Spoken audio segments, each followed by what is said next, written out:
High command ಅಂಗಳದಲ್ಲಿ ಇದೀಗ Congress game ಆರಂಭವಾಗಿದೆ. ಸಂಬಂಧ ಅಪ್ಡೇಟ್ಸ್ ಬರ್ತಾ ಇದೆ, ನೋಡ್ತಾ ಹೋಗೋಣ.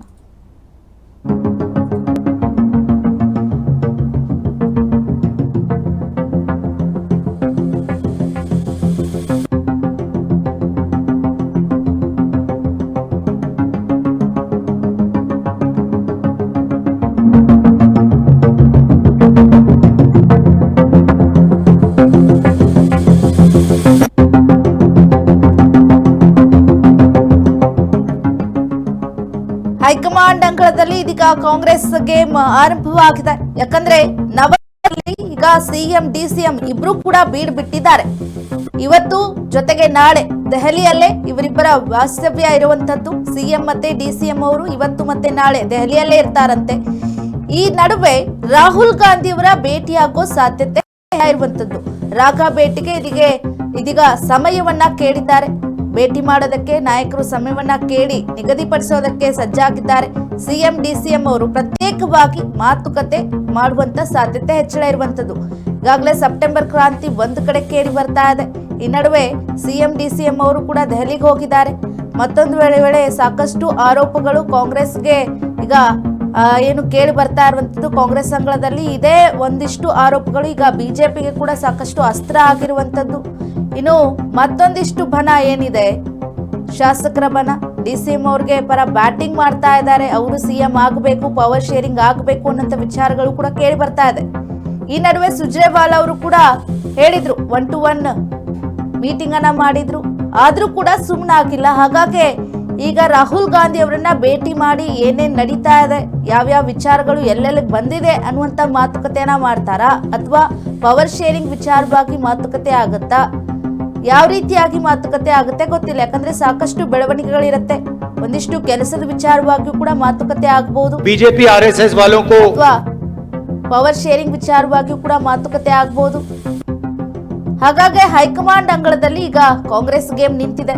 ನವದೆಹಲಿಗೆ ಡಿಸಿಎಂ ಸಿಎಂ ಅವರು ಹೋಗಿದ್ದಾರೆ, ಪ್ರತ್ಯೇಕವಾಗಿ ಹೋಗಿದ್ದಾರೆ, ಒಟ್ಟಿಗೆ ಹೋಗಿಲ್ಲ. ಇಲ್ಲೂ ಕೂಡ ನೋಡಿ, ಫಸ್ಟ್ ಡಿಸಿಎಂ ಅವರು ದೆಹಲಿಗೆ ಹೋದ್ರು, ಆ ಬಳಿಕ ಸಿಎಂ ಅವರು ಹೋದ್ರು. ಈಗ ದೆಹಲಿಯಲ್ಲಿ ರಾಹುಲ್ ಗಾಂಧಿ ಅವರನ್ನ ಭೇಟಿ ಮಾಡೋ ಸಾಧ್ಯತೆ ಹೆಚ್ಚಳ ಇರುವಂತದ್ದು.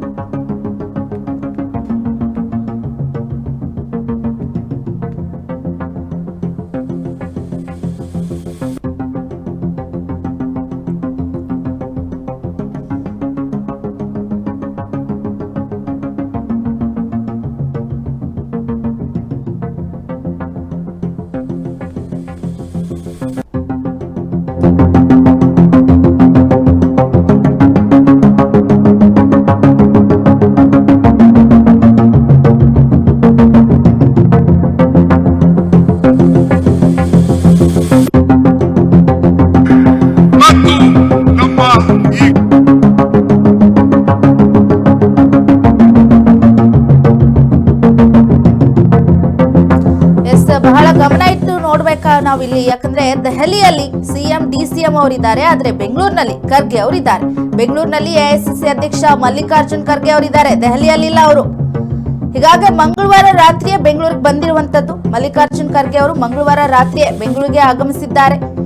ಇಂದು ಸಿದ್ದು ಮತ್ತೆ ಡಿಕೆ ಅವರು ರಾಹುಲ್ ಅವರನ್ನ ಭೇಟಿ ಮಾಡೋದಕ್ಕೆ ಅಲ್ಲಿ ಹೋಗಿದ್ದಾರೆ. ಮಾತುಕತೆಯನ್ನ ಮಾಡೋದಕ್ಕೆ ಸಾಧ್ಯತೆ ಹೆಚ್ಚಳ ಇರುವಂತದ್ದು. ಹಾಗಾಗಿ ರಾಘಾ ಭೇಟಿ ವೇಳೆ ಖರ್ಗೆ ಅವರು ಗೈರಾಗ್ತಾರಾ ಅನ್ನುವಂತಹ ಮಾತುಕತೆ. ಯಾಕಂದ್ರೆ ಈಗ ಇಲ್ಲಿ ಬೆಂಗಳೂರಿನಲ್ಲಿ ಇರುವಂತದ್ದು, ಮಂಗಳವಾರದಿಂದ ಅವರು ಬೆಂಗಳೂರಿನಲ್ಲಿದ್ದಾರೆ. ಆ ಕಡೆ ದೆಹಲಿಗೆ ಸಿಎಂ ಮತ್ತೆ ಡಿಸಿಎಂ ಅವರು ಹೋಗಿದ್ದಾರೆ. ರಾಹುಲ್ ಗಾಂಧಿ ಅವರ ಭೇಟಿ ಮಾಡಿ ಮಾತಾಡುವ ವೇಳೆ ಮಲ್ಲಿಕಾರ್ಜುನ್ ಖರ್ಗೆ ಅವರು ಗೈರಾಗುವ ಸಾಧ್ಯತೆ ಇದೆ. ಮತ್ತೊಂದು ಕಡೆ ಸುರ್ಜೇವಾಲಾ ಅವರು ಕೂಡ ಇಲ್ಲೇ ಇದ್ದಾರೆ. ಇವತ್ತು ಕೂಡ ಅವರು ಮೀಟಿಂಗ್ ಮಾಡ್ತಾ ಇದ್ದಾರೆ ಶಾಸಕರ ಜೊತೆಗೆ. ಇನ್ನು ಶಾಸಕರು ಅಷ್ಟೇ ಅಲ್ಲ, ಸಚಿವರ ಜೊತೆಗೂ ಕೂಡ ಮಾತುಕತೆ ಮಾತನಾಡುವ ಚಾನ್ಸಸ್ ಕೂಡ ಹೆಚ್ಚಳ ಇದೆ. ಯಾಕಂದ್ರೆ ಒಂದಿಷ್ಟು ಭಿನ್ನಾಭಿಪ್ರಾಯಗಳು ಕೂಡ ಬರುವಂತದ್ದು. ಹಾಗಾಗಿ ಸಿದ್ದು ಮತ್ತೆ ಡಿಕೆ ಶಿವಕುಮಾರ್ ಅವರು ರಾಹುಲ್ ಗಾಂಧಿ ಅವರನ್ನ ಭೇಟಿ ಮಾಡೋ ಸಾಧ್ಯತೆ ಇದೆ. ಏನೇನು ಸಾಕಷ್ಟು ಬೆಳವಣಿಗೆಗಳಾಗ್ತಾ ಇದೆ ರಾಜ್ಯದಲ್ಲಿ. ಹಿಂದೆ ಸಾಕಷ್ಟು ಆಡಿಯೋಗಳಾಗಿರ್ಬೋದು, ಮನಿ ಕೊಟ್ಟವ್ರಿಗೆ ಮನೆ ಅನ್ನುವಂಥ ವಿಚಾರ ಆಗಿರ್ಬೋದು, ಸ್ವಪಕ್ಷದ ಶಾಸಕರ ಒಂದಿಷ್ಟು ಹೇಳಿಕೆಗಳು ಪಕ್ಷಕ್ಕೆ ಮುಜುಗರಣ ಮಾಡಿತ್ತು. ಅದೆಲ್ಲದರ ಬಗ್ಗೆ ಇವತ್ತು ಕೂತ್ಕೊಂಡು ಮಾತನಾಡಬಹುದು. ಏನೇನು ಆಗ್ತಾ ಇದೆ, ಏನೇನು ಅಪ್ಡೇಟ್ ಆಗಿದೆ, ಯಾಕೆ ಈ ರೀತಿ ಭಿನ್ನಮತಗಳು ಕೇಳಿ ಬರ್ತಾ ಇದೆ, ಯಾಕೆ ಅಸಮಾಧಾನಗಳು ವ್ಯಕ್ತವಾಗ್ತಾ ಇದೆ ಅನ್ನುವಂಥ ವಿಚಾರಕ್ಕೆ ಸ್ಪಷ್ಟನೆ ನೀಡುವಂಥ ಸಾಧ್ಯತೆ ಇದೆ. ಮತ್ತೊಂದು ಕಡೆ ಪವರ್ ಶೇರಿಂಗ್ ವಿಚಾರ ಕೂಡ ಚರ್ಚೆ ಆಗುತ್ತೆ. ಯಾಕಂದ್ರೆ ಶಾಸಕರಿಗೆ ಬಾಯಿ ಮುಚ್ಕೊಂಡು ಇರಿ ಅಂತ ಹೇಳಿದ್ರು ಕೂಡ ಅದಕ್ಕೆ ಎಲ್ಲೋ ಒಂದು ಕಡೆ ಯಾವುದೇ ರೀತಿಯಾದಂಥ ಮಾತನ್ನ ಹೇಳಿದ್ರು ಕೂಡ ಶಾಸಕರು ಕ್ಯಾರೆ ಅಂತ ಇಲ್ಲ, ಆ ರೀತಿಯಾಗಿ ಆಗ್ತಾ ಇದೆ. ಅದಾದ ಬಳಿಕ ಕೂಡ ಮತ್ತೆ ಕೇಳಿ ಬರ್ತಾ ಇದೆ, ಡಿ ಕೆ ಶಿವಕುಮಾರ್ ಅವರೇ ಸಿಎಂ ಆಗಬೇಕು, ಅವ್ರಿಗೂ ಒಂದು ಚಾನ್ಸ್ ಸಿಗಬೇಕು ಅನ್ನುವಂಥ ಮಾತುಗಳು ಕೇಳಿ ಬರ್ತಾ ಇದೆ. ಹಾಗಾಗಿ ಈ ವಿಚಾರವಾಗಿ ಕೂಡ ಮಾತನಾಡೋ ಸಾಧ್ಯತೆ ಇರಬಹುದು.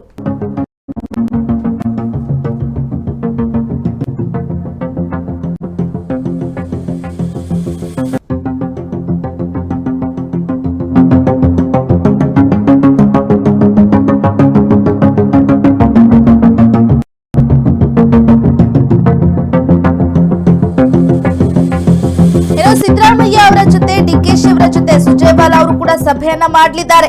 ಸಂಜೆ 6 ಗಂಟೆಗೆ ದೆಹಲಿಯಲ್ಲಿ ಇವತ್ತು ಮಹತ್ವದ ಸಭೆ ಇದೆ. 2 ಹಂತದಲ್ಲಿ ವರಿಷ್ಠರಿಂದ ಶಾಸಕರ ಅಭಿಪ್ರಾಯವನ್ನ ಸಂಗ್ರಹ ಮಾಡಿದ್ದಾರೆ ಸುರ್ಜೇವಾಲಾ ಅವರು.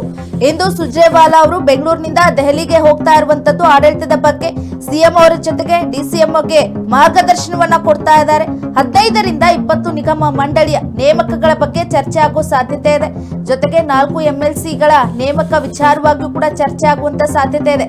ಯಾಕಂದ್ರೆ ಈಗಾಗಲೇ MLCಗಳ ಲಿಸ್ಟ್ ಅನ್ನ ಮಾಡಿದ್ರು ಹಿಂದೆ, ಆದ್ರೂ ಕೂಡ ಎಲ್ಲೋ ಒಂದ್ ಕಡೆ ಇನ್ನೂ ಕೂಡ ನೇಮಕ ಆಗಿಲ್ಲ. 4 MLCಗಳ ಸ್ಥಾನಕ್ಕೆ ನೇಮಕ ಆಗಬೇಕಿರುವಂತದ್ದು. ಹಾಗಾಗಿ ಈ ಬಗ್ಗೆ ಚರ್ಚೆ ಆಗುವಂತದ್ದು. ಮುಂದಿನ ಅಧಿವೇಶನದೊಳಗೆ MLCಯನ್ನ ನೇಮಕ ಮಾಡಬೇಕು. ಹಾಗಾಗಿ ಈ ವಿಚಾರ ಬಗ್ಗೆ ಚರ್ಚೆನ ಮಾಡ್ತಾರೆ. ಮತ್ತೊಂದು ಕಡೆ 15ರಿಂದ 20 ನಿಗಮ ಮಂಡಳಿಗಳೇನಿದೆ ಅದ್ರ ಬಗ್ಗೆ ಕೂಡ ನೇಮಕ ಮಾಡೋದಾ ಬೇಡವಾ, ಯಾರನ್ನ ಆಯ್ಕೆ ಮಾಡಬೇಕು ಅನ್ನೋಂಥ ವಿಚಾರ ಬಗ್ಗೆ ಚರ್ಚೆಯನ್ನ ಮಾಡ್ತಾರೆ. ಸುರ್ಜೇವಾಲಾ ಅವರು ಈಗಾಗಲೇ 1-to-1 ಸಭೆಯನ್ನ ಮಾಡಿ ಒಂದಿಷ್ಟು ಶಾಸಕರ ಅಭಿಪ್ರಾಯವನ್ನ ಕೇಳ್ಕೊಂಡಿದ್ದಾರೆ. ವರಿಷ್ಠರಲ್ಲಿ ಯಾವ ರೀತಿಯಾದಂತಹ ಮಾಹಿತಿ ಇದೆ, ಯಾವ ರೀತಿಯಾದಂತಹ ಭಿನ್ನಾಭಿಪ್ರಾಯ ಇದೆ, ಅದೆಲ್ಲವನ್ನ 2 ಹಂತದಲ್ಲಿ ಈಗಾಗಲೇ ಮಾತುಕತೆಯನ್ನ ಮಾಡಿ ಶಾಸಕರಿಂದ ಅಭಿಪ್ರಾಯವನ್ನ ತೆಗೆದುಕೊಂಡಿದ್ದಾರೆ. ಎಲ್ಲ ವಿಚಾರಗಳ ಬಗ್ಗೆ ಇವತ್ತು ದೆಹಲಿಯಲ್ಲಿ ಚರ್ಚೆ ಆಗುತ್ತೆ. 6 ಗಂಟೆಗೆ ಮಹತ್ವದ ಸಭೆ ಇದೆ. ಹಾಗಾಗಿ ದೆಹಲಿಯಲ್ಲಿ ಬಹು ಮಹತ್ವದ ಸಭೆ ಇದು ಅಂತ ಹೇಳ್ಬೋದು. ಸಿದ್ದರಾಮಯ್ಯ ಅವ್ರಿಗೆ ಜೊತೆಗೆ ಡಿಕೆಶಿ ಅವರ ಜೊತೆಗೆ ಮಾತುಕತೆಯನ್ನ ಮಾಡ್ತಾರಂತೆ ಸುರ್ಜೇವಾಲಾ ಅವರು. ಒಂದಿಷ್ಟು ಅಸಮಾಧಾನಗಳು, ಯಾಕಂದ್ರೆ ಸಿಂಗಲ್ ಆಗಿ ಎಲ್ಲರ ಜೊತೆಗೆ ಪ್ರತ್ಯೇಕವಾಗಿ ಮಾತುಕತೆಯನ್ನ ಮಾಡಿದಾಗ ಮಾರ್ಗದರ್ಶನದ ಜೊತೆಗೆ ಒಂದಿಷ್ಟು ಆರೋಪಗಳು ಕೂಡ ಅಲ್ಲಿ ಕೇಳಿರುತ್ತೆ. ಸುರ್ಜೇವಾಲಾ ಅವರು ಕೇಳಿಸ್ಕೊಂಡಿರ್ತಾರೆ. ಆ ವಿಚಾರವಾಗಿಯೂ ಕೂಡ ಸಾಕಷ್ಟು ಗಂಭೀರವಾಗಿ ಇವತ್ತು ಸಭೆಯನ್ನ ಮಾಡ್ತಾರೆ. ಈ ರೀತಿಯಾದಂಥ ಆರೋಪಗಳು ಕೇಳಿ ಬರ್ತಾ ಇದೆ. ಒಂದಿಷ್ಟು ಭಾಗದಲ್ಲಿ ಏನು ಅಭಿವೃದ್ಧಿಗಳಾಗ್ತಾ ಇಲ್ಲ, ಅದಕ್ಕೆ ನೀವು ಏನು ಮಾಡ್ತಾ ಇದ್ದೀರಾ, ಯಾವ ರೀತಿಯಾಗಿ ಅವರಿಗೆ ಹಣ ಕೊಡಬೇಕು, ಇನ್ನೂ ಎಷ್ಟು ನಮಗೆ ಫಂಡ್ ಬೇಕಾಗುತ್ತೆ, ಯಾವ ಮೂಲಗಳಿಂದ ಏನೇನು ಮಾಡಬೇಕು ಅನ್ನುವಂಥ ಮಾರ್ಗದರ್ಶನವನ್ನು ಇವತ್ತು CM ಅವ್ರಿಗೆ DCM ಅವ್ರಿಗೆ ಸುರ್ಜೇವಾಲಾ ಅವರು 6 ಗಂಟೆ ಸಭೆಯಲ್ಲಿ ನೀಡಲಿದ್ದಾರೆ. ಏನೇನು ಮಾಡಬೇಕು, ಮುಂದಿನ ಏನು ಅಧಿವೇಶನದೊಳಗೆ ಒಂದಿಷ್ಟು ಕೆಲಸಗಳನ್ನು ಮಾಡಬೇಕಿರುವಂಥದ್ದು. ಕಾಂಗ್ರೆಸ್ ಅಂಗಳದಲ್ಲಿ ಸಾಕಷ್ಟು ಕೆಲಸಗಳಿದೆ, ಅಷ್ಟೇ ರೀತಿಯಾದಂಥ ಆರೋಪಗಳು ಕೂಡ ಇದೆ. ಹಾಗಾಗಿ ಇವತ್ತು ಮಹತ್ವದ ಸಭೆಯನ್ನ ಮಾಡ್ತಾರೆ. ಎಲ್ಲ ವಿಚಾರವಾಗಿ ಇವತ್ತು ಕೂತ್ಕೊಂಡು ಮಾತನಾಡ್ತಾರೆ. ಏನೇ ರೀತಿಯಾಗಿ ಮುಂದಿನ ನಿರ್ಧಾರಗಳನ್ನು ಯಾವ ರೀತಿಯಾಗಿ ತೆಗೆದುಕೊಳ್ಬೇಕು, ಯಾವ ರೀತಿಯಾಗಿ ರಣತಂತ್ರಗಾರಿಕೆಯನ್ನು ಇಲ್ಲಿ ಮಾಡಬೇಕು, BJPಯವರ ಬಾಯನ್ನು ಹೇಗೆ ಮುಚ್ಚಿಸಬೇಕು ಅನ್ನುವಂಥ ನಿಟ್ಟಿನಲ್ಲಿ ಇವರು ಕೂಡ ಈಗ ಕೆಲಸ ಮಾಡಬೇಕಾಗುತ್ತೆ. ಯಾಕಂದರೆ ಸಾಲು ಸಾಲು ಅಸ್ತ್ರಗಳು ಇದೀಗ BJPಯವರಿಗೆ ಸಿಗ್ತಾ ಇದೆ ಕಾಂಗ್ರೆಸ್ನ ಮೂಲಗಳಿಂದ. ಹಾಗಾಗಿ ಇವತ್ತು 6 ಗಂಟೆಗೆ ಮಹತ್ವದ ಸಭೆಯನ್ನ ಮಾಡ್ತಾರೆ. ಮುಂದೆ ಏನು ಮಾಡಬೇಕು ಅನ್ನುವಂಥ ಸಂದೇಶವನ್ನ ಕೊಡ್ತಾರೆ. MLC ವಿಚಾರವಾಗಿ ಜೊತೆಗೆ ನಿಗಮ ಮಂಡಳಿಗಳ ನೇಮಕ ವಿಚಾರವಾಗಿ ಮಹತ್ವದ ಸಭೆಯನ್ನ ಇವತ್ತು ಮಾಡಲಿದ್ದಾರೆ.